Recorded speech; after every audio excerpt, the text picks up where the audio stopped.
Hello friends, Manisha रेसिपीमध्ये आपलं स्वागत आहे। आज आपल्याला छान अशी कढीपत्त्याची चटणी बनवायची आहे। त्यासाठी मी गॅसवर कढई ठेवलेली आहे।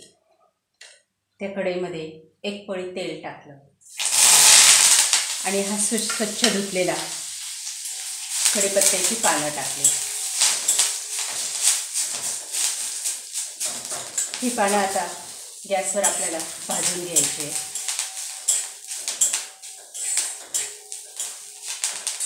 हे काड्यांची पानं काढून घेतलेले छान असे निवडून ती धुवून टाकली आणि त्यानंतर ते आता गॅसवर कढई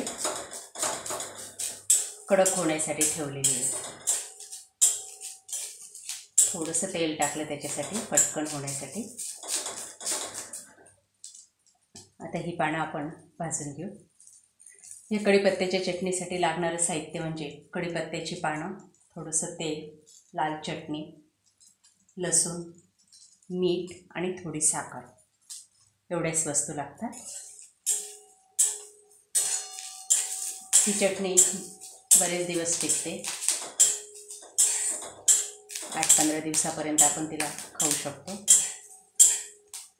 कोरडी असते ती।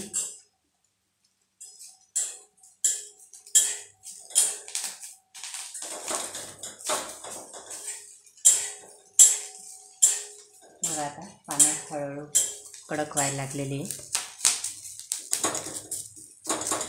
पूर्ण त्यांना जळू पण नाही द्यायचे, फक्त भाजून घ्यायचे थोडीशी।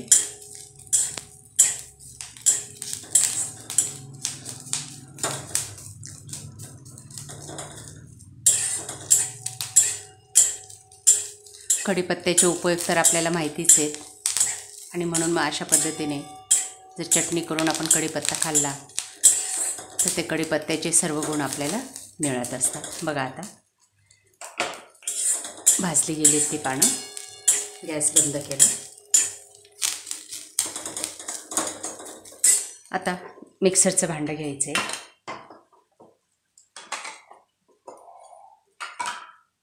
या भांड्यामध्ये लसूण टाकायचं, 1 चमचा साखर,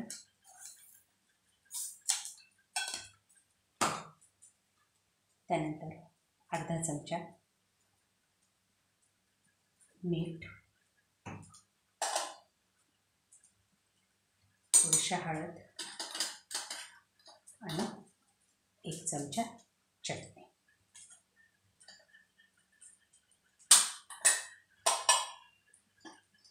आता आपण हे पाणी काढून घेऊ कढईतून।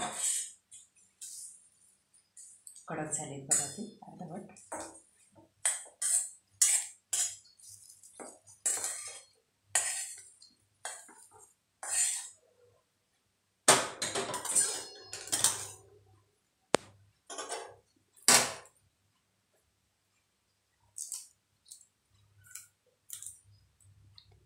आता हे आपण थोडंसं याच्यात तेल ॲड करायचं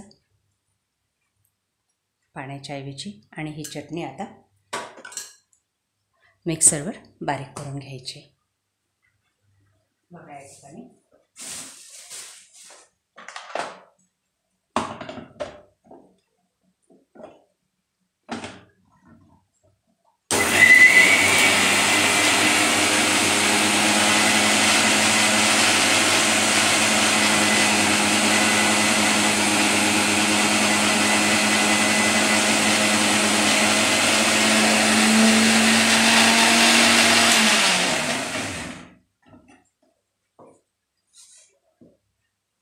आता आपली कढीपत्त्याची चटणी तयार झाली, पहा।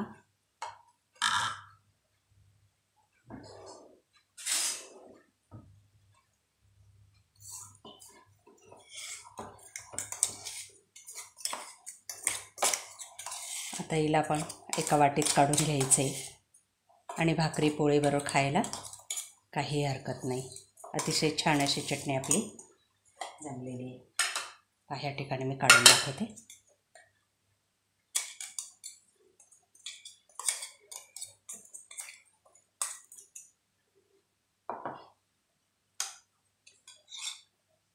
एका वेळेसाठी ही चटणी आपण बनवलेली आहे. Thank you friends. असेच नवनवीन व्हिडिओ पाहण्यासाठी मनीषा रेसिपीला सबस्क्राईब करा.